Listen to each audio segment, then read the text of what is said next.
Boa Boa noite! noite. Boa noite, Diocese de Nova Friburgo. Hoje, quase que a gente achou que nós não fôssemos ter essa live, hein? Faltou luz aí onde você estava. Conta pra gente. Você que está aqui nos acompanhando, sabe que nós, do Brasil inteiro, da Igreja Católica, nós estamos celebrando a Semana da Vida. Seja bem-vindo, venha celebrar conosco a vida. E aí, você que está por aí, deixa aqui para mim, qual é o seu vicariato? Em que vicariato que você está? Aonde você está nos assistindo?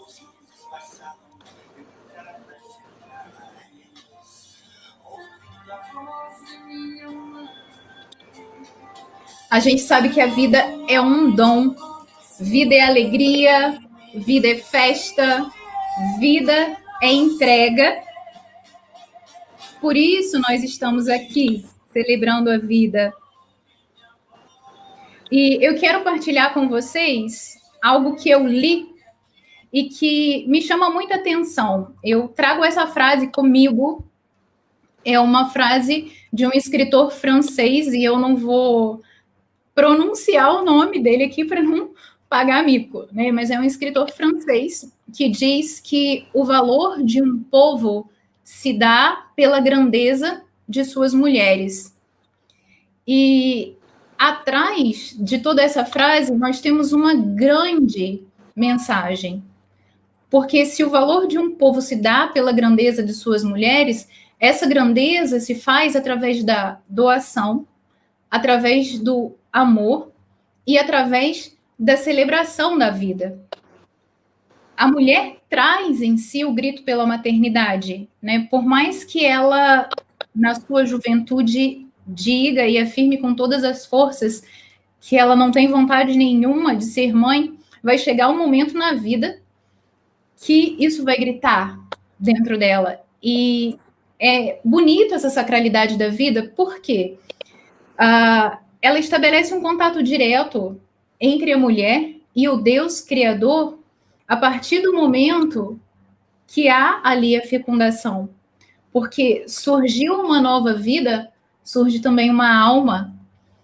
E quando surge uma alma, é o contato direto de Deus na vida daquela mulher. E o que é bonito quando uma mulher está grávida? Eu até brinco com o Fabrício, né? Quando a gente vê uma mulher grávida, a gente fala assim, aquela ali está com 2 anjos da guarda, porque é o dela e mais do bebê que ela está gestando. E além disso, ela tem uma alma dentro dela. E a gente sabe que os nossos corpos, eles são perecíveis. O que vai para o céu, o que vai contemplar Deus face a face é a nossa alma, e claro, também, quando Jesus voltar, o nosso corpo glorioso, um corpo diferente do que a gente conhece hoje. Então, a mulher, ela traz em si toda a beleza da sacralidade, né? E a gente tem uma discussão em torno disso hoje em dia, por causa dos grupos feministas querendo estabelecer padrões, querendo impor certos pensamentos. E Chesterton, ele foi muito feliz quando ele disse que ninguém que contemple o privilégio da mulher conseguirá acreditar na igualdade dos sexos. E é verdade, porque ser mulher é algo sublime. Existe ali a sacralidade da vida, existe todo um plano e projeto de Deus, e a gente vê isso até através de algumas histórias da Bíblia. A rainha Esther, ela salvou o seu povo, né? Encantou o rei com a sua beleza, mas não só com a sua beleza, mas com tudo que ela tinha de sabedoria, de entrega a Deus. Então, quando a gente pensa realmente no papel da mulher, a gente consegue ver essas coisas. A mulher traz em si todo um mistério. E durante toda essa semana da vida, você que está aqui nos acompanhando, está vendo vários temas, ouvirá sobre vários assuntos. E o que a gente quer trazer para você que nos assiste? A gente quer trazer a verdade de Deus, porque a verdade liberta, a verdade salva e a verdade, ela nos dá uma certeza que é a certeza da salvação. Então, durante toda essa semana da vida, nós vamos trazer aqui a verdade de Deus para as nossas vidas. E para a gente continuar com esse assunto hoje, eu vou chamar a Ana e o Amaury, que são os nossos coordenadores da Pastoral Familiar, para falar conosco. Olá, boa noite. Boa noite, Laila, Fabrício. Boa noite a todos. Boa noite a todos que nos acompanham, que participam conosco da Semana Nacional da Vida. E essa Semana Nacional da Vida de 2020 tem como tema vida, dom e compromisso, né? E é o compromisso de todos nós, e compromisso da família, compromisso da pastoral familiar. Nós estaremos essa semana, né, partilhando algumas lives com vocês para que a gente possa refletir sobre esse tema tão importante. A gente já teve a abertura nacional, né, a Santa Missa e a abertura nacional ontem. A gente teve a abertura regional, do Regional Leste 1, com os nossos coordenadores Paulo e Maria José, com o nosso bispo referencial, o Dom Antônio Luiz. E a gente vai, nessa programação, celebrando a vida até o dia 9. Né? Então, amanhã a gente se encontra novamente às 20 horas. No domingo nós teremos uma abertura oficial diocesana com a missa presidida pelo nosso bispo Dom Luiz Antônio. E na segunda-feira nós teremos também uma live. No dia 8 a gente vai ter um encerramento nacional, no dia 7 um encerramento regional e no dia 9 nós teremos um encerramento diocesano com a live com o nosso bispo Dom Luiz Antônio. Então é uma alegria, né? A gente está perto, né? Apesar de longe, mas a gente poder, nesse tempo que a gente celebra, tem esse compromisso com a vida, né? Uma coisa que eu também gostaria de falar com vocês é que todo ano a gente faz uma sugestão de gesto concreto, né? E nós estamos nesse momento de pandemia, onde as casas dos idosos, que cuidam dos idosos da nossa diocese, como em todo o Brasil, vem enfrentando várias dificuldades no cuidado com os idosos. Então, nosso gesto concreto desse ano é uma doação que não importa o valor, porque a gente sabe que um pouco de cada um vai ser um muito que vai ajudar aquele que mais precisa. Então, a gente está fazendo essa campanha do gesto concreto para que esses valores doados através da conta da Mitra Diocesana, eles vão ser transferidos totalmente para a Casa dos Idosos, de várias casas que nós temos, né? E nós contamos com a colaboração de cada um de vocês. Para a gente poder passar a palavra para o nosso convidado de hoje, eu só queria falar uma frase do nosso São João Paulo II. A família é o lugar onde a vida, dom de Deus, pode ser convenientemente acolhida e protegida contra os múltiplos ataques que está exposta e pode desenvolver-se segundo as exigências de um crescimento humano autêntico. Que São João Paulo II possa interceder por nós, por nossas famílias e por nossas vidas. Laila e Fabrício. Cheguei. Então, minha gente, vamos já, né, chamar o nosso convidado de hoje, A gente estava conversando aqui nos bastidores que a internet, durante esse tempo de pandemia, ela já nos proporcionava coisas boas, né? Mas com esse tempo de pandemia, nós descobrimos também pessoas que talvez nós nem tivéssemos a chance de conhecer ou que levaríamos mais tempo para conhecer. Então, assim, o nosso convidado de hoje não é do nosso estado, vocês vão ver no sotaque aí, depois eu falo para vocês de onde ele é, vou deixar vocês ouvindo o sotaque um pouquinho para ver se vocês descobrem de onde ele é. É uma pessoa que nós conhecemos através da internet, toda a sua história de vida, ele tem um testemunho lindo para contar, tudo que Deus fez na vida dele e ainda continuou fazendo. Então, assim, não vou mais me alongar, vou chamar aqui o Andrei Alves para falar conosco. Andrei, nós já te falamos nos bastidores, mas vamos continuar afirmando que é uma alegria para nós ter você aqui. É sempre uma alegria falar de vida e principalmente ver o jeito que você fala da sua própria vida e das vidas em geral que você arrebanha também por estar falando de vida.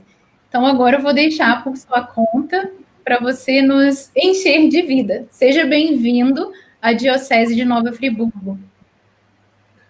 É uma alegria muito grande, né, estar aqui com vocês. Eu fico muito feliz, né? São as surpresas que Deus traz para a vida da gente, né?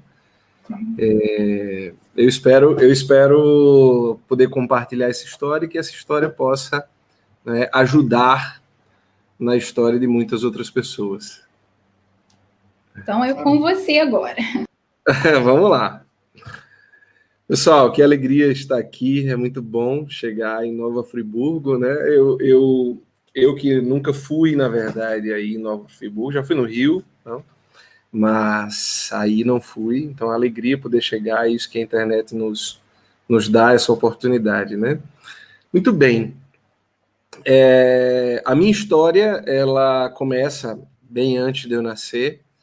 Minha mãe morava numa cidade, né, daqui do interior da Paraíba, e quando minha mãe tinha mais ou menos uns 16 anos, ela sofreu uma violência sexual, e o primeiro namorado dela, né, forçou, né, ela a ter relações sexuais e ameaçou matar a minha família caso ela contasse para alguém. Ela, com medo de que isso acontecesse, não contou, guardou aquilo para si, e o tempo passou, minha mãe veio estudar na capital, João Pessoa, né, e veio fazer o curso de letras em João Pessoa, na Universidade Federal. Minha mãe era muito inteligente, então foi primeiro lugar em todos os anos de curso, e imediatamente ela foi incorporada ao corpo docente da Universidade Federal da Paraíba. Bom, só que depois de um tempo, minha mãe então começou a entender que não era bem isso que ela queria para a vida dela, né? Que ela queria outra coisa, né? Mas,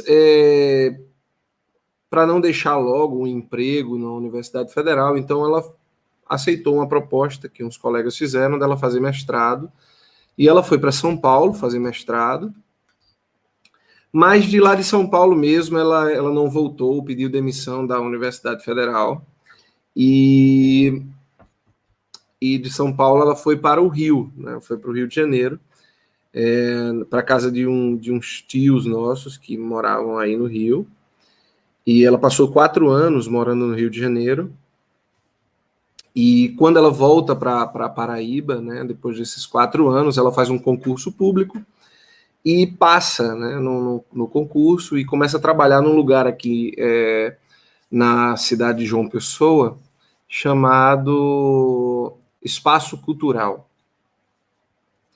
E no Espaço Cultural ela era responsável pela parte de um teatro enorme que tem lá no Espaço Cultural, e ela coordenava esses trabalhos de artes, né? Bom, uma noite minha mãe resolve sair de casa, resolve sair do trabalho com uma colega.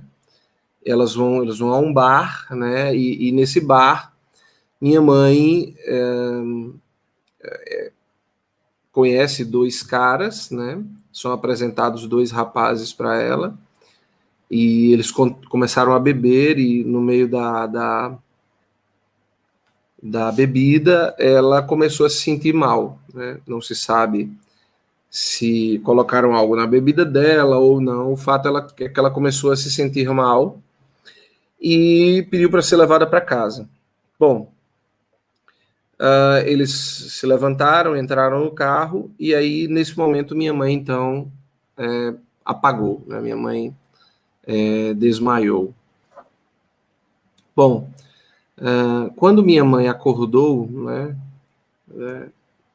ela estava nua num quarto de motel e um dos caras já tinha tido relações sexuais com ela enquanto ela estava dormindo, né, enquanto ela estava desacordada, né.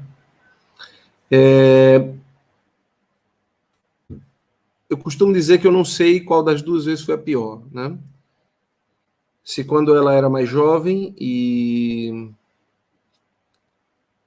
não teve forças para impedir o ato, ou se já adulta, né, e não teve a dignidade de poder escolher se ela queria ou se ela não queria ter aquela relação. Muito bem, o fato é que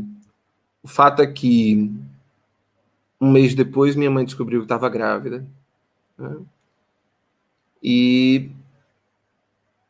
ela começou a viver então dois grandes dilemas, né? O primeiro, como contar na casa dos seus pais, né? Porque, ora, se ainda hoje é difícil, naquela época era muito mais difícil ainda, né? Era muito mais difícil ainda. Assumir, né? Ser mãe solteira, essas coisas. E minha mãe, então, toma a sua grande primeira decisão, né? A primeira grande decisão da sua vida, que foi contar em casa, né? Mas ela só contou o mínimo necessário. Estou grávida, o pai não vai assumir a criança e ponto. Então todo mundo lá na minha casa só sabia que meu pai não iria assumir, né, a responsabilidade, que minha mãe estava grávida. Só isso que todo mundo sabia. Bom, o tempo passou, né, e minha mãe tinha que tomar uma decisão. Naquela época, já se sabia que em casos de violência sexual, né, já se fazia o aborto, né? Já se praticava o aborto. Não legal, né? Mas já se praticava o aborto pelos sistemas de saúde. Muito bem. Minha mãe, então, tinha que tomar uma decisão, abortar ou não abortar, né? Afinal de contas, quem seria essa criança, né? Quem seria essa criança que foi fruto de um abuso sexual?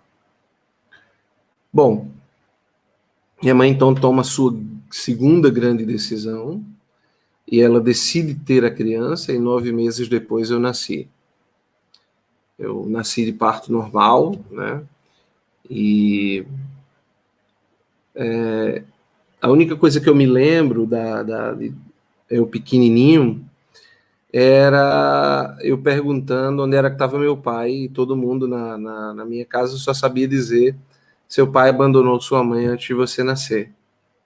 Eu não tinha outra informação, porque eles também não tinham outra informação. Então eu cresci com isso, né? Cresci com essa história. E naturalmente me apeguei ao meu avô, né? Infelizmente o perdi aos 7 anos de idade. Ele teve um problema respiratório, não me lembro exatamente o que, né? Mas teve uma parada respiratória e faleceu. Bom,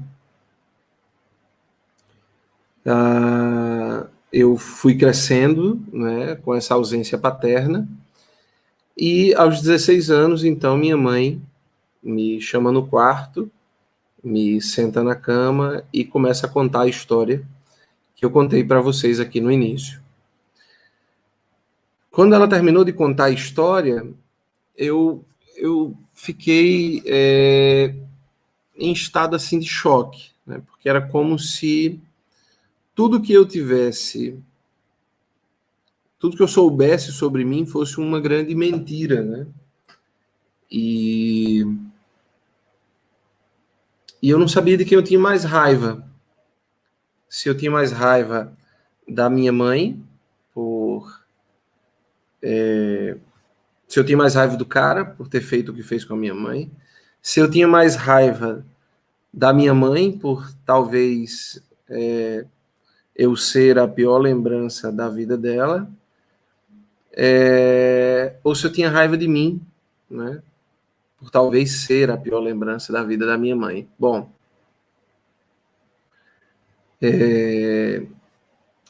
eu dormi, minha mãe conta que eu tive muita febre naquela noite, e eu acordei e não me lembrava de nada, não me lembrava da conversa que nós tínhamos tido, não me lembrava de nada. Essa memória era como se ela tivesse sido bloqueada, né? Ela foi tão forte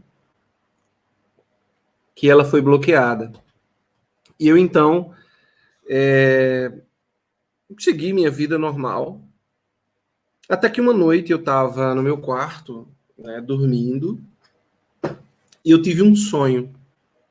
E no sonho, né, um homem, ele vinha na minha direção, né, de braços abertos, e eu olhava, e naquele sonho, a sensação que eu tinha é de que aquele homem era meu pai, né? Era uma sensação interior, assim, esse homem é seu pai.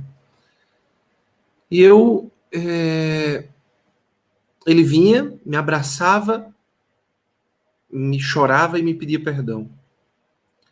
E quando ele me pedia perdão, né, a cena mudava e eu estava sentado na cama, né, de frente com a minha mãe, e minha mãe contando para mim a história que eu contei para vocês no início. E quando eu acordei, eu estava muito confuso. Eu não sabia se era sonho, se era verdade, o que é que tinha acontecido ali. Então, minha mãe entrou no quarto, eu chamei minha mãe, ela começou a contar para mim novamente toda a história, né? Quando ela terminou de contar, então eu tive, né, uma pergunta interior, né? E aí, Andrei, o que é que você vai fazer com a história que você sabe agora que é sua, né? E eu tomei então minha primeira grande decisão. E eu decidi que eu ia contar a minha história. Naquele dia, eu tinha uma pregação para dar, uma palestra para fazer. Eu então decidi falar sobre o tema, né? Falar sobre a minha história, né? Trocar o tema e falar sobre a minha história. E naquela noite foi a primeira vez que eu contei minha história, né? E depois eu contei minha história muitas e muitas e muitas e muitas e muitas outras vezes, até que um dia, eu estava voltando da faculdade, e quando eu cheguei em casa, o telefone do meu quarto tocou. Era mais ou menos umas 11 horas da noite. Eu atendi o telefone, disse: alô, a voz disse: eu gostaria de falar com o Andrei. Eu disse: é ele quem gostaria. E a voz do outro lado disse assim: Andrei, aqui é seu pai. E eu fiquei atônito, né, no telefone, sem saber, né, o que dizer, né. Ele então tomou o telefone e disse: olha, eu sei que você não tem Eu sei que você não tem nada para me falar, mas eu tenho muita coisa para te dizer, né? Quero te dizer que, em primeiro lugar, te pedir perdão, né? Te pedir perdão por tudo que eu fiz a você e a sua mãe. Te pedir perdão por não ter estado na maternidade quando você nasceu, por não ter lhe dado o nome, por não ter estado no seu primeiro aniversário, por não ter ensinado você a jogar bola, a andar de bicicleta, porque no Dia dos Pais você era a única criança que não sabia nem quem era seu pai, né? E por estar ligando para você hoje, né? Porque você toda noite foi dormir sem um eu te amo e um boa noite do seu pai, e tá ligando apenas hoje, né? 21 anos depois. Eu estava com 21 anos na época. E ele começou a chorar compulsivamente. E eu então senti, assim, dentro de mim, uma sensação muito estranha de paz, né? De gratidão. E eu então tomei o telefone e disse, olha, eu não tenho do que lhe perdoar, né? Na verdade, se você tem que pedir perdão a alguém, certamente essa pessoa não sou eu. Mas eu quero te agradecer. Quero te agradecer porque o Senhor me deu a vida. O Senhor me deu a vida. E eu só estou aqui por sua causa, né? Independente de como tenha sido, eu só existo porque de alguma maneira você esteve lá. Eu quero te agradecer porque foi com a minha mãe.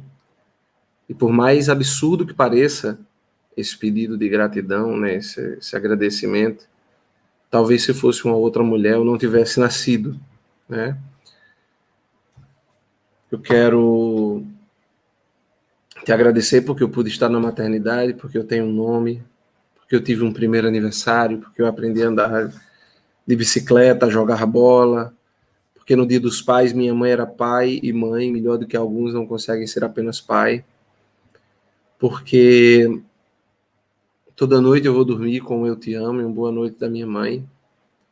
Eu quero te agradecer porque o Senhor está ligando para mim. Ainda que seja hoje, ainda que seja 21 anos depois. Porque hoje, pela primeira vez na minha vida, eu vou poder pedir a bênção ao meu Pai verdadeiro. E aí comecei a chorar também, pedi a bênção a ele, comecei a chorar e ele continuou chorando. E nós conversamos mais alguns minutos e desligamos o telefone. Eu saí do meu quarto e fui para uma escada que tinha do lado de fora do meu quarto. Quando eu cheguei na escada, meu quarto era no primeiro andar, minha mãe estava ao pé da escada e ela olhou para mim e disse, gostou, meu filho? E eu disse, a senhora estava ouvindo a conversa? E ela disse, não, mas eu sabia que era ele quando o telefone tocou. Eu falei, mãe, como a senhora sabia que era ele? E ela disse, porque coincidentemente eu me encontrei com ele hoje no centro da cidade e dei o número do seu telefone e disse que a maior alegria que ele poderia me dar era ligar para você. Eu olhei para ela e disse, mãe, a senhora não casou, a senhora dedicou sua vida inteira a mim. Como a senhora dá o número do meu telefone a alguém que te fez tanto mal? E ela disse, meu filho, quem me fez tanto mal? E eu disse, mas como não fez tanto mal? E ela disse, não, meu filho, você entendeu tudo errado. Ele não me fez tanto mal. Ele me deu você, né? Ele me deu você. E ali minha mãe selava toda a minha história, né? Minha mãe selava toda a minha história e me colocava, né, diante de uma perspectiva profunda de gratidão, né? Minha mãe selava a minha história e me colocava numa perspectiva profunda de gratidão. Agora, a todos, né, especialmente a ela, eu costumo dizer que eu poderia ser o feto do lixo, né, o feto do lixo de uma clínica de aborto, né? E graças ao sim da minha mãe, né, ao sim da minha mãe, eu hoje sou, né, um homem, né, eu sou psicólogo, sou mestre em psicologia do fenômeno religioso,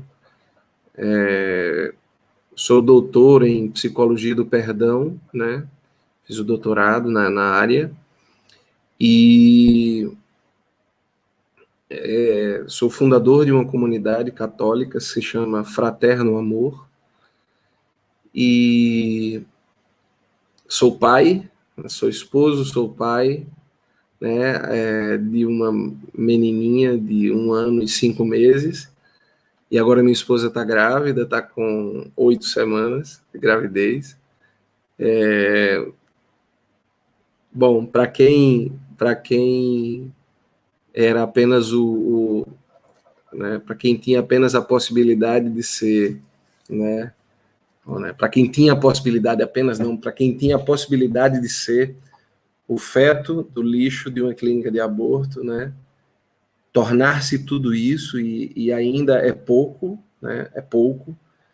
Eu sei que existem planos, né, maiores, eu sei que existe uma potência maior em mim, né, mas tornar-se tudo isso é uma coisa inimaginável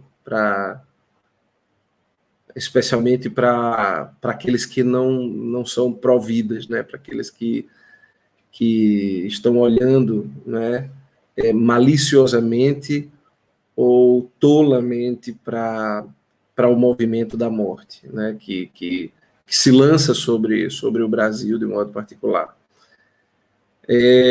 Além disso, eu tive oportunidades que a minha história me deu que eu, né, não consigo nem descrever, né?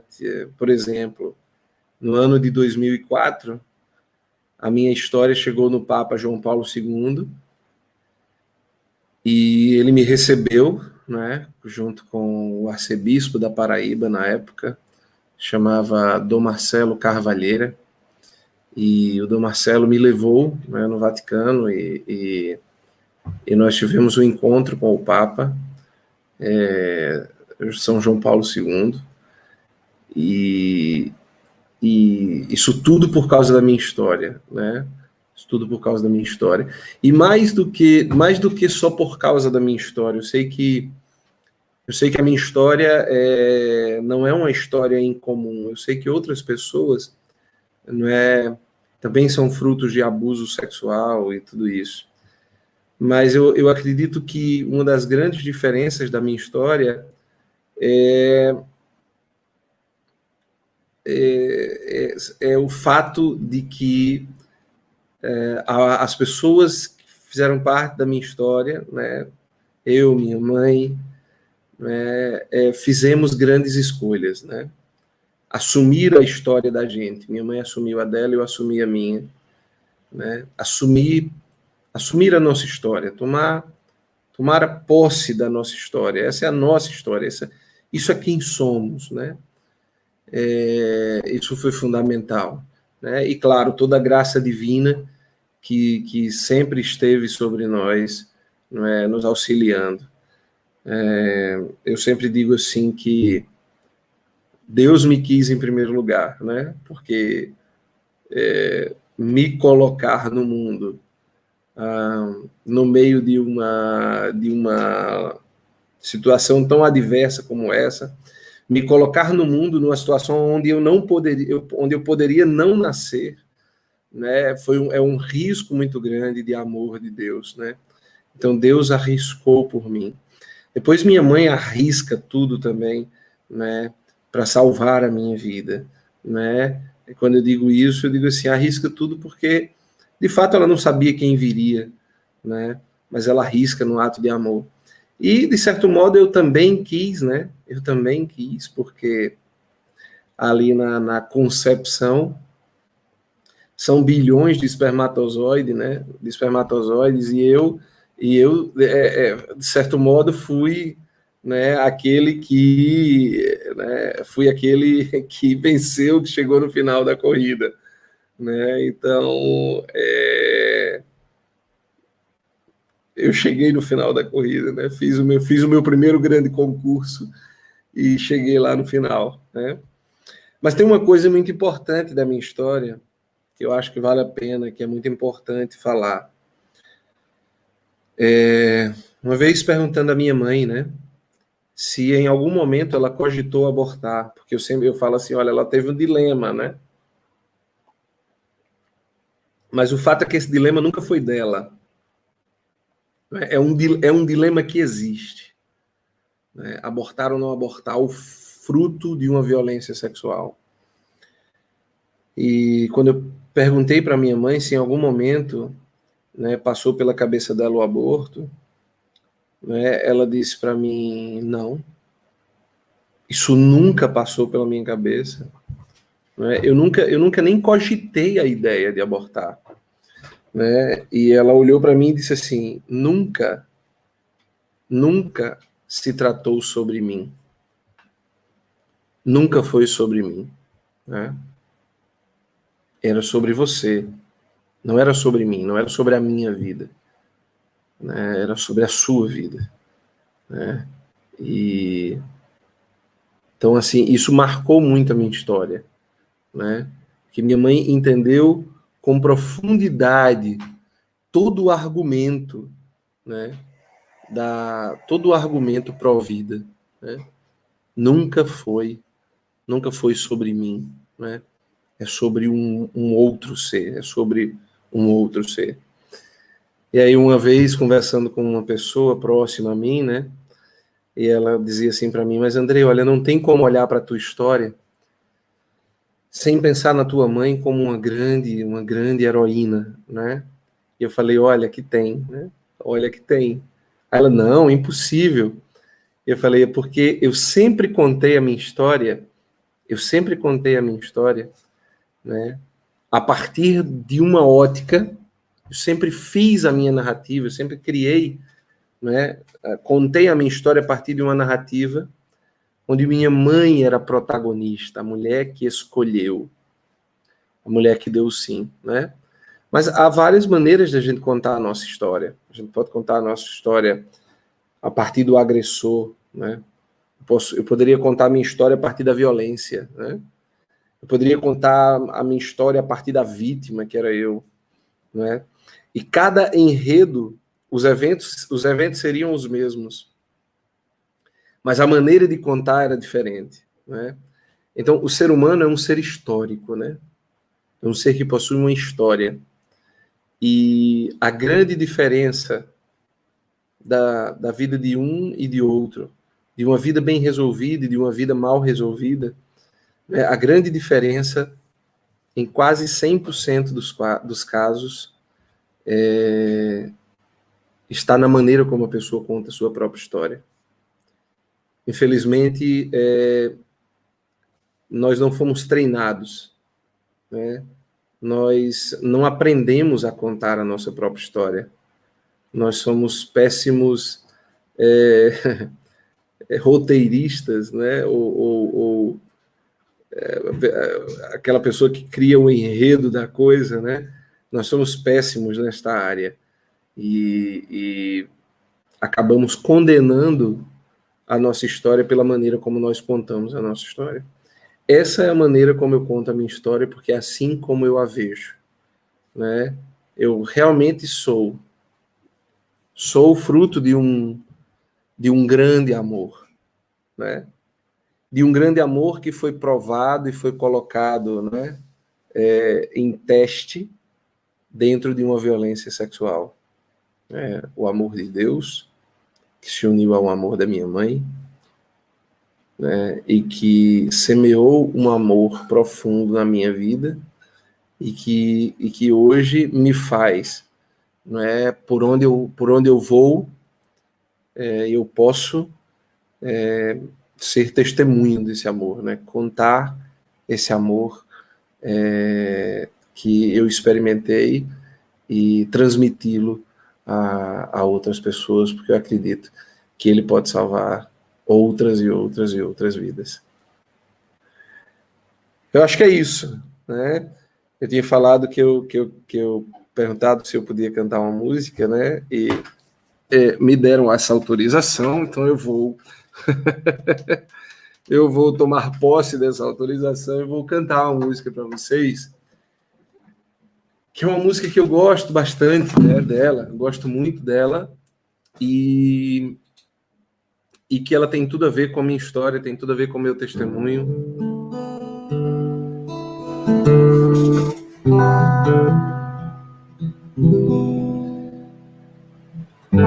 Eu espero que vocês gostem.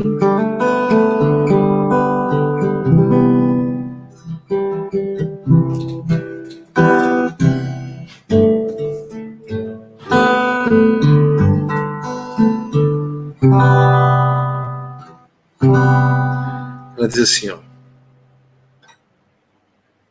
nada se compara ao que Deus tem para nós. Uma vida sem igual, basta querer. Tudo se faz novo para quem se deixa amar pelo Deus amor. Não perca mais tempo com o que não faz a vida valer a pena.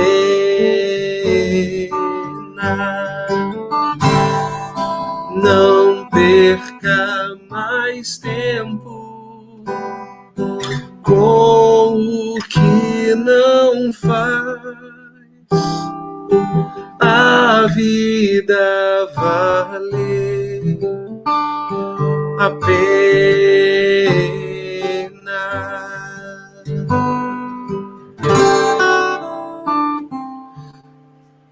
Só sabe quem provar que a vida vale mais caminhando no amor que Deus nos traz.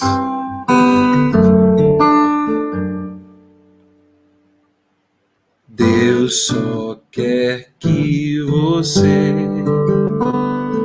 viva assim a imitar seu jeito de amar. Não perca mais tempo com o que não faz a vida valer a pena.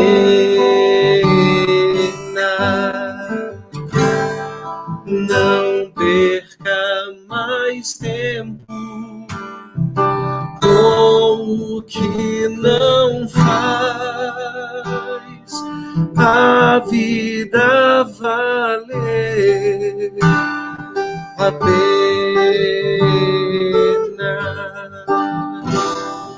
a pena,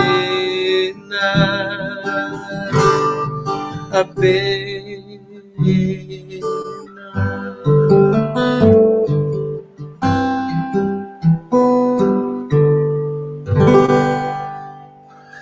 Muito bom. Poxa. Essa música é sua? Não. Não.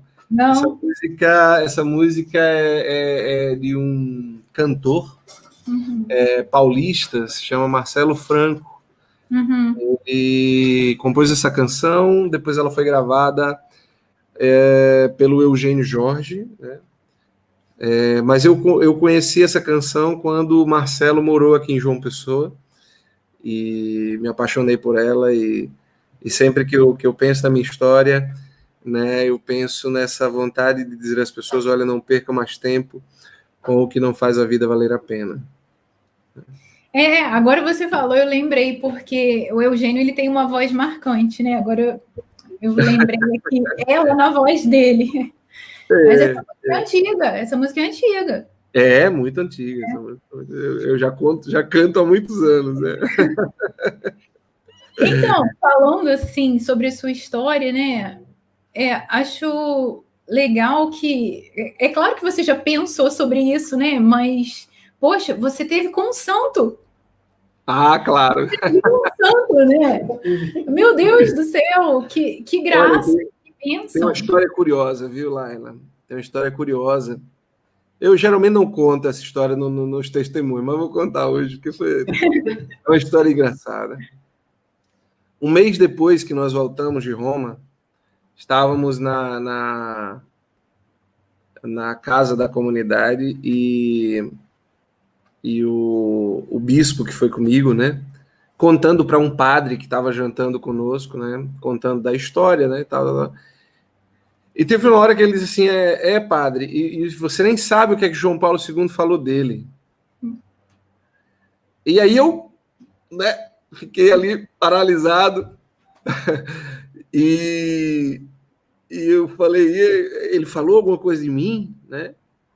E aí o bispo disse sim. Naquela hora que ele me chamou, e teve uma hora que João Paulo II puxou assim a mão dele, e eles ficaram assim, meio que falando no ouvido um do outro, né? E aí ele disse: naquela hora que ele me chamou, ele falou algumas coisas sobre você. E aí eu fiquei, né? Eu digo: então conta, né? E ele olhou para mim, deu um sorriso e disse: segredo episcopal.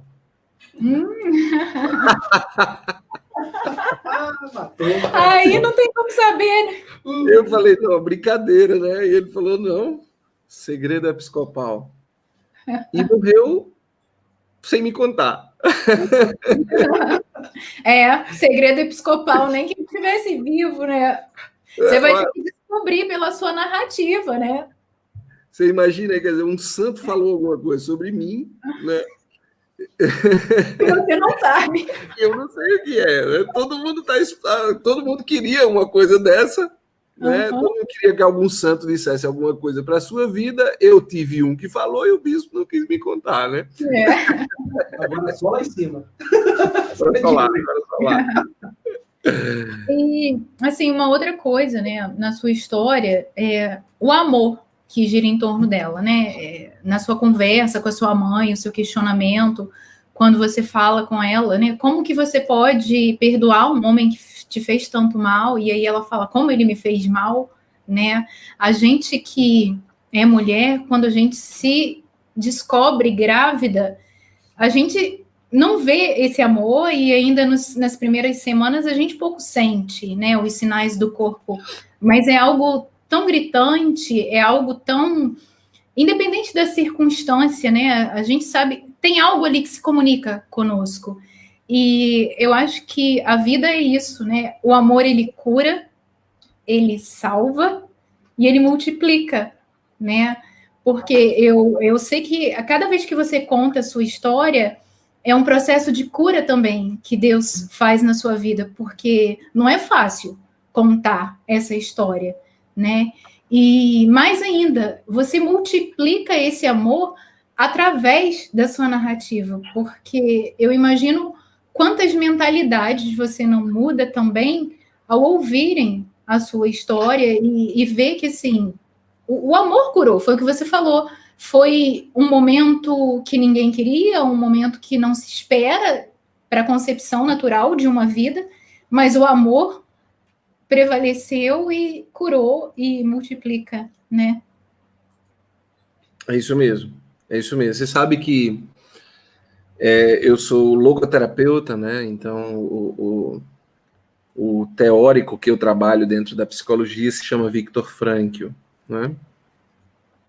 Então, o Viktor Frankl entrou na minha vida na graduação, né? E permanece até hoje.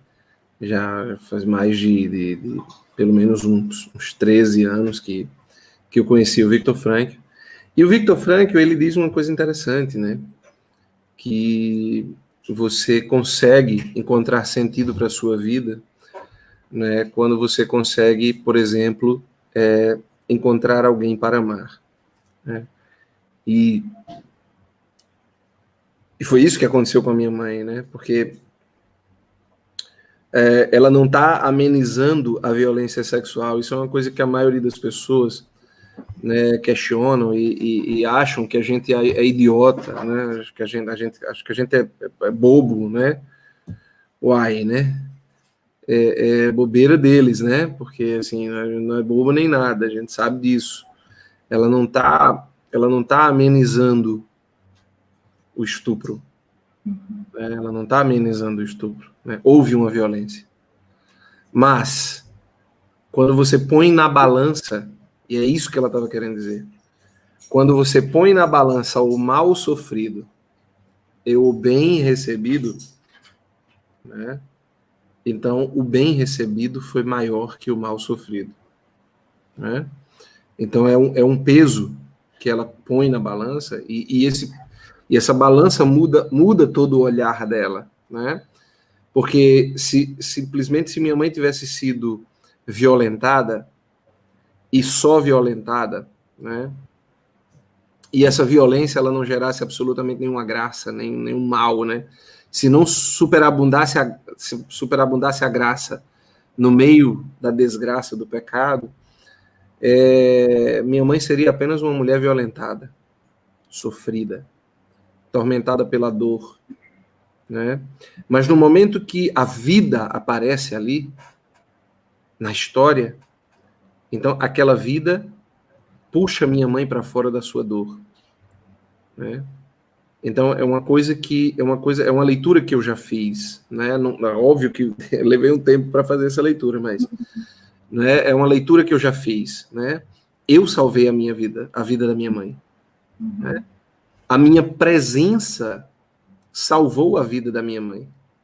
Né? E o que eu gosto nessa parte da logoterapia, não é minha área, mas eu fuço muito, eu gosto de ler. Eu já li o livro do Vitor, o mais famoso que todo mundo lê, né? Em busca de sentido. E eu gosto exatamente dele falando isso, e isso trouxe sentido para minha vida, né? E eu gosto de levar isso para as pessoas, porque assim, tem gente que fala assim: meu Deus, eu estou passando por uma maré de azar. E não é uma maré de azar, é só a vida acontecendo, né? Exato. A vida não é um jogo de videogame, ela tá acontecendo e tá tudo bem, claro. Pessoas vão morrer, pessoas vão se acidentar, você vai perder seu emprego, e o que importa nisso tudo é o que você faz com o que está acontecendo com você, né? E sim, assim, não é uma maré de azar, tá? Todo mundo passa por isso, alguns mais, outros menos. O problema eu já tenho. Agora, como que eu vou cuidar desse problema e como que eu vou olhar para ele para que a minha vida siga, né? Para que a minha vida continue. Eu gosto disso no Vitor, claro. Ele faz a gente refletir, né, sobre isso. Você sabe que uma menina falou comigo no Instagram esses dias, né? Falando que havia perdido 2 amigos num acidente de moto, né? Que não sabia o que fazer para curar aquela dor, aquele vazio e tudo mais. Né? E eu falei para ela, olha para a vida deles, vê quão repentinamente eles partiram. né? Olha se eles partiram desse mundo prontos, preparados para a partida, né? Se eles estavam bem, se estavam em estado de graça, se estavam, né? Olha para isso tudo e depois disso avalia a tua vida e faz a tua vida valer a pena, né? Porque você pode ir tão cedo quanto eles né, ninguém sabe quando vai. Você pode ir tão cedo quanto eles. Você está pronta? Então começa a aprontar a tua vida, né? É dura a palavra, mas aquela palavra de Cristo, né, que ele diz assim, olha, deixa que os mortos enterrem seus mortos, né? Não é uma palavra de insensibilidade, é uma palavra para dizer o seguinte, olha, já morreu, filho, você vai ser o próximo, então preste atenção, faz o que tu tem que fazer, faz o que tu tem que fazer antes que a tua acabe, e talvez tu também não esteja preparado para ir, né? Foi muito importante o final da vida da minha mãe, né? Minha mãe faleceu no ano passado, no mês de outubro, né? Nós estamos, eu estou próximo de 1 ano do falecimento da minha mãe. Minha mãe faleceu de câncer de pulmão, né? Ela sofreu os efeitos do entre aspas, né? Do Covid-19 antes que o Covid existisse, porque minha mãe morreu, o pulmão foi se fechando, ela foi morrendo sem ar, né? 15 dias antes de minha mãe falecer, depois de mais de 30 e tantos anos, 30 anos 30 não, 20 e poucos anos de vida dentro da igreja que eu tenho, minha mãe se converte nos 15 últimos dias da vida dela. Isso é uma coisa importante de eu dizer também, porque as pessoas sempre dizem assim que é papo de religioso, né? E minha mãe não era religiosa, né? Minha mãe não era batizada na Igreja Católica, mas não tinha prática religiosa alguma, né? Quando ela decidiu me ter, né? Quando ela entendeu, não é sobre mim, né? Aborto não é sobre mim, aborto é sobre alguém que não sou eu, né? Quando ela entendeu isso, minha mãe não tinha preceitos religiosos. Minha mãe entendeu isso como um ser humano, né, comum, né, não como um religioso. E isso é muito importante, porque minha mãe, ela faz uma experiência com Deus e ela morre, por assim dizer, em estado de graça. 15 dias antes, ela faz uma experiência com Deus. 15 dias antes da sua morte. Foi uma coisa assim, para mim foi uma coisa maravilhosa, assim, foi um grande sinal de Deus, né? Ela não tinha prática religiosa, né? E nos últimos dias de vida dela, ela ficava em casa e a gente fazia o grupo de oração num lugar que dava para ela ouvir, né? E aí ela escutava as pregações. E 15 dias antes dela falecer, eu estava fazendo uma palestra, uma pregação sobre a oração. E aí eu falava que a oração é o encontro da miséria com a misericórdia, né?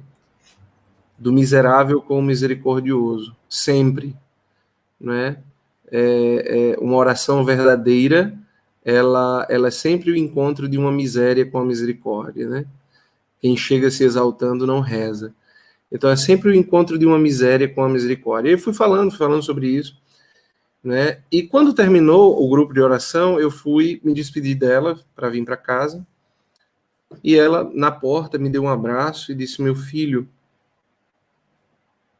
hoje eu entendi. Eu falei: você entendeu o quê? Ela falou assim: Eu nunca gostei quando você falava sobre ser miserável, sobre... né? Eu nunca gostei dessa palavra. Mas hoje eu entendi.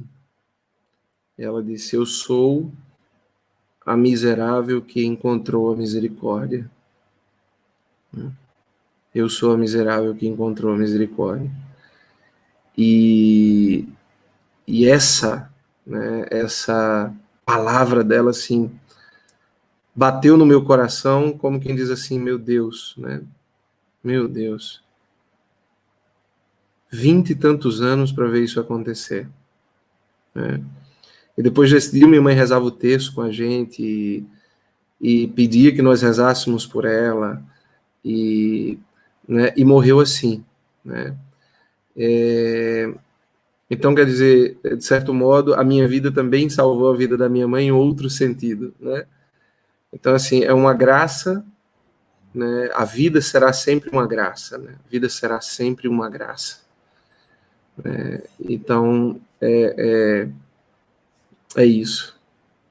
É o retorno do amor, né? Ela plantou e colheu o amor. Eu acho interessante que quando você pega do final da história da sua mãe e vai voltando, você vai vendo que faz todo sentido. Faz todo sentido. O trabalho de Deus é dentro dela já desde a concepção ali, gente. É uma coisa assim, é impressionante. Né? Infelizmente, acho que muitas pessoas não têm essa sensibilidade de entender todo um processo de vida que culmina exatamente na salvação da pessoa, né? Isso é muito lindo, cara. E o amor da mãe transbordando ali. Quando você falou da filhinha, da sua filhinha ali, mostrando ali, eu falei, caramba, é o amor transbordando por geração em uma geração. Claro. Pagação, né? Que você vai aí amanhã é sua filha com os filhos e assim vai indo, sabe? É um legado divino, não tem como. E eu acho legal quando a gente fala de uma história assim, e quando você fala assim, a minha mãe não tinha prática de vida religiosa, porque as pessoas acham que quando a gente defende a vida é por causa da religião. Claro que para nós católicos também é. Isso para nós é mandatório. Mas se você pegar pela razão, a gente sabe que antes de mais nada, né? Eu não estou na área, mas eu sou formada em direito. A gente sabe que a vida ela é um direito natural. Isso, assim, é algo inegociável, não precisa nem de lei para defender a vida, é um absurdo a gente ter que buscar lei para defender a vida, antes de mais nada, né? Então, é muito bom quando a gente sabe de uma história, assim, de uma mulher que não tinha prática religiosa, mas que entende o valor da vida desde o seu início. Ela não precisava de religião, a gente não precisa de religião para defender a vida. É claro que é bom nós termos a nossa religião, mas antes de mais nada, é um assunto acima da religião, é algo muito mais sobrenatural, né, do que é algo místico. A gente não está falando só de religião. Aqui, deixa eu falar uma coisa. A gente está recebendo algumas mensagens aqui, a gente estranhou a quantidade de pessoas assistindo, porque não é isso a quantidade normal, mas a nossa diocese ainda está no escuro. Eu acho que é uma providência de Deus nós termos luz aqui e a Ana lá também, porque a gente está bem longe, a Ana está quase mais de 100 quilômetros de distância da gente, ela está no litoral, a gente está na serra, né, e o pessoal mandando mensagem falando que na sede mesmo ainda não tem luz. Aí, como a live fica gravada, como sempre, né, gente? A live vai ficar gravada, depois já está compartilhada no próprio Facebook da Diocese, então vocês não vão perder. Vou aproveitar que o Andrei está aqui, vou colocar aqui para quem não conhece, ó, tá certo, Andrei? Tá certo. Esse é o Instagram do Andrei. Como ele mesmo já disse, ele é psicólogo. Vale a pena a gente dar uma passeada lá no perfil do Andrei e acompanhar as lives que ele faz, porque, ó, ele tem assunto para tudo. Vício da verdade, cura da preguiça, fala sobre relacionamento. Teve uma live que foi muito legal sobre como superar abuso sexual. Infelizmente, é algo ainda muito comum nos nossos dias, né? Então, lá no Instagram dele, além de você encontrar muito amor, encontrar Deus, você também vai ter muita cura, porque assim, ele é psicólogo, né? Então, ele une as duas coisas, religião, psicologia, e ajuda muita gente. Eu tinha um negócio para falar aqui agora. Esqueci. É uma pergunta, na verdade. Vamos sobre lá. A comunidade. Fraterno Amor. Como que surgiu essa ideia? Pois é, na verdade, ela não surgiu. Na verdade, ela surgiu, né? Ela não surgiu como uma ideia, né? Era um grupo, né? Era um grupo que eu conheci ali aos 14 anos. E depois esse grupo foi cada vez mais se comprometendo, e se entregando, e queria se entregar mais, e aí a coisa foi, né, acontecendo, e quando eu vi, eu estava no meio da história, né? Aquela música do Padre Jonas, né, que diz não dá mais para voltar, né? O barco está em alto mar. Quando eu vi, eu estava no barco já, né? Então eu costumo dizer assim, olha, quando eu me percebi, eu estava dentro da coisa, né? E a questão de fundar essa comunidade também foi uma coisa muito assim.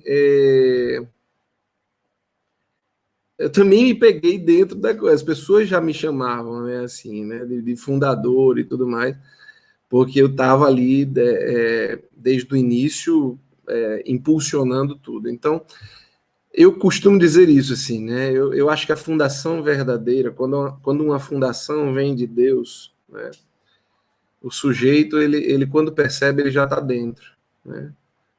Quando ele percebe, ele já foi apanhado, né?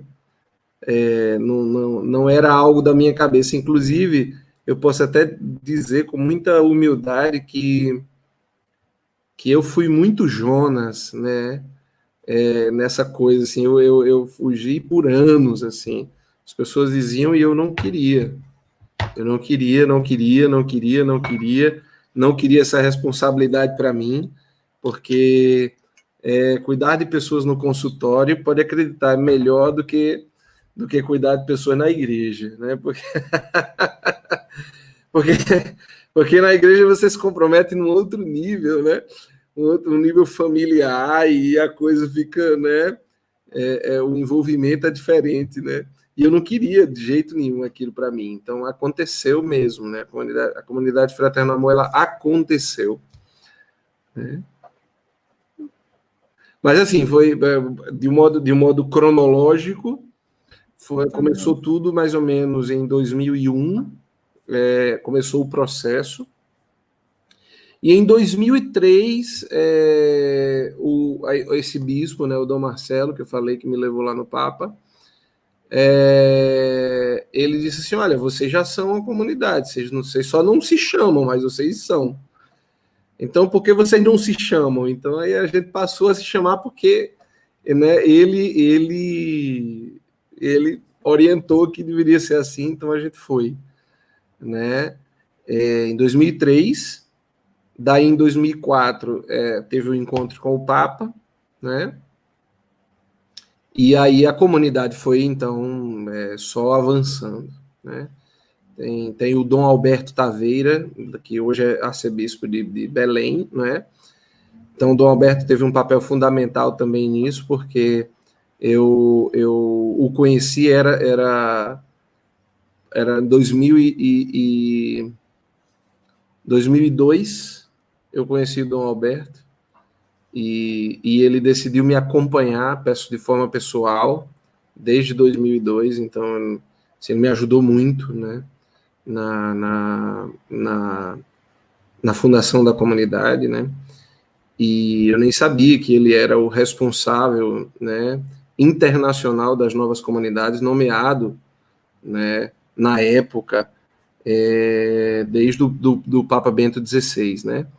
Então, que ele era o responsável internacional das novas comunidades. Então, ele era o representante do Papa para todas as novas comunidades do mundo, né? E então foi uma graça tê-lo assim acompanhando, porque, né, ele ajudou muito. Era o diretor espiritual do Padre Jonas Abib, então ele tinha todo um conhecimento, né, importante no meio. E olha só, né? O nome da comunidade, Fraterno Amor, né? A gente falando, né? O amor multiplica, e Então, Andrei, a gente quer agradecer a sua presença, mas antes da gente finalizar, vou chamar a Ana aqui para a gente fazer a parte final, né? Agradecer de novo a sua presença, para nós, assim, é gratificante, é enriquecedor e nos coloca mais próximos de Deus, ainda mais sabendo que você estava perto de um santo, né? Eu tenho uma coisa aqui, deixa eu ver se eu pego só um segundo para mostrar. Ana, enquanto ele vai lá, confere aí comigo, ó, eu coloquei a agência na tela, tá vendo? Show, isso. Essa é a conta da Mitra Diocesana, né? Então, nosso gesto concreto é a doação para casa, as instituições que cuidam dos idosos da nossa diocese.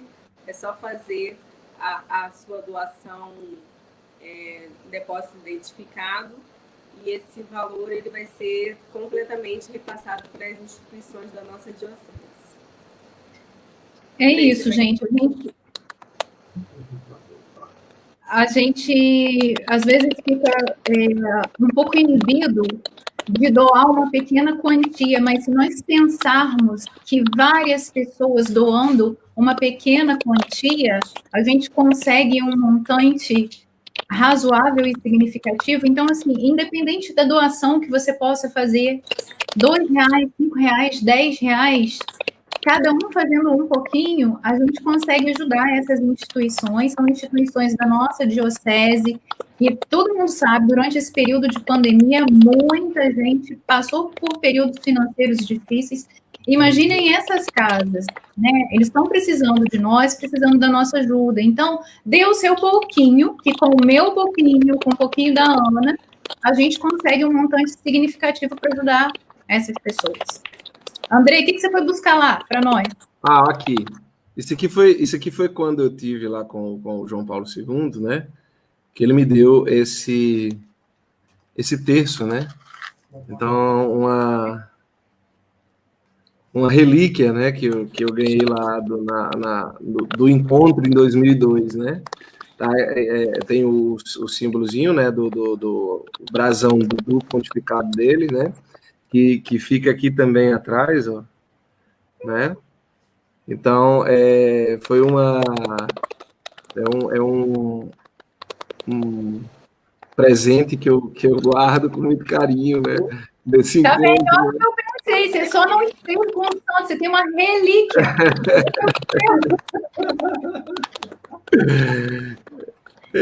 Uma alegria. Então, olha, pessoal, conta comigo, tá? Espero que tenha sido uma noite assim maravilhosa. Sei que muitas pessoas ainda verão aqui, então estou também falando para aqueles que não puderam assistir por conta do blackout aí no estado. Então, assim, eu agradeço muito o convite e contem comigo, né? O que eu puder fazer, quem sabe um dia a gente se encontre, né? Será uma grande alegria conhecê-los, tá? É claro que é bom receber você aqui, mas é melhor a gente ir aí tem praia, entendeu? Não que não tenha, mas a água daí é quentinha. É verdade, é verdade. Você sabe que aqui em João Pessoa, a comparação da água do mar, né, foi feito um estudo, né, uma comparação com a água do mar do Caribe, né? Então, inclusive tem uma praia aqui que se chama, o nome da praia é Besca, mas se deu o apelido da praia de Caribeça, porque a cor da água, a temperatura da água, a quantidade salina, essas coisas se assemelham ao mar do Caribe, né? Então, assim, realmente bom, eu sou suspeito para falar, mas vale a pena mesmo. Ana, vamos finalizar? Vamos. Então, Andrei, a gente queria agradecer, né, em nome da Diocese, da Pastoral Familiar, pelo seu sim, né, por compartilhar o seu testemunho, a sua vida. Deus abençoe você, a sua família, tá bom? E assim Amém. Como você falou que conta com a gente pode contar com você, conte conosco também com as nossas orações. bom? Amém. Amém. Para a gente finalizar, hoje é dia do anjo da guarda, né? Cada um de nós tem o nosso anjo da guarda, então vamos fazer a oração do nosso anjo da guarda. Depois eu vou fazer a oração pela vida, tá bom? Em nome do Pai, do Filho e do Espírito Santo. Amém. Amém. Santo anjo do Senhor, meu zeloso guardador, se a ti me confiou a piedade divina, sempre me rege, me guarda, me governa, me ilumina. Amém. Nós vos louvamos, Senhor, Deus da vida. Bendito sejais, porque nos criastes por amor. Vossas mãos nos moldaram desde o ventre materno. Nós vos agradecemos pelos nossos pais e todas as pessoas que cuidam da vida desde o seu início até o fim. Em vós somos, vivemos e existimos. Abençoai todas e todos que zelam pela vida humana e a promovem.